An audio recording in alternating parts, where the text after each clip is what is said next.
এলাকার মধ্যে এরকম একটা মসজিদ খুবই সুন্দর, আমার কিন্তু ভীষণ পছন্দ হয়েছে। আসলেই খুবই সুন্দর। আমার তো এই উদ্যোগটাই অনেক ভালো লাগছে। ভাই এখন তাহলে যাই, পরে কথা হবে, ঠিক আছে? আচ্ছা, আসসালামু আলাইকুম। ওয়ালাইকুম আসসালাম।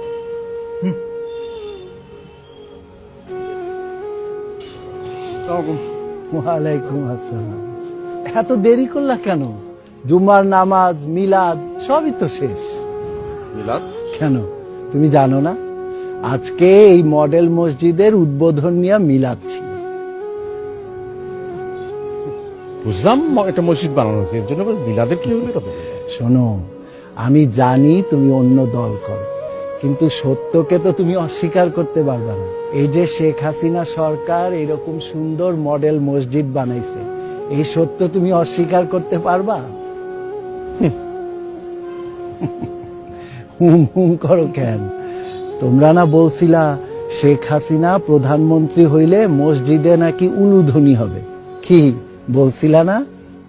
না ঠিক আছে, এলাকার সবাই মিলে টাকা পয়সা জোগাড় করে দারুণ সুন্দর একটা মসজিদ বানাইছে, এটা তো আমাদের সকলের গর্ব। সেটাই। আরে না, শেখ হাসিনা প্রত্যেক উপজেলায় শুধু মসজিদ বানায় নাই, মসজিদে ইসলাম চর্চার ব্যবস্থাও রাখছে।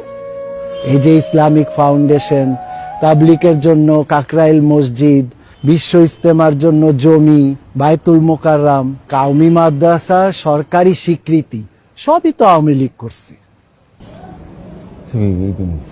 সব উপজেলায় করছে। আর চোখের সামনে কিছু থাকলে সেটা তো আর অস্বীকার করার কোনো উপায় নেই। শোনো, মানুষের নামে মিথ্যা কথা ছড়ায় না। আমাদের সবাইকে তো মরতে হবে, আল্লাহর কাছে তো জবাবদিহি করতে হবে। ঠিক আছে, বুঝলাম। তাহলে এখন কি করবো চাচা? আল্লাহর ঘরে আসছো, নামাজ পড়া, তারপর যেদিকে মন চায় যাবা। আপনাকে ধন্যবাদ চাচা, আপনার কথাগুলো সত্যি। আসসালামু আলাইকুম। জুতা খোল।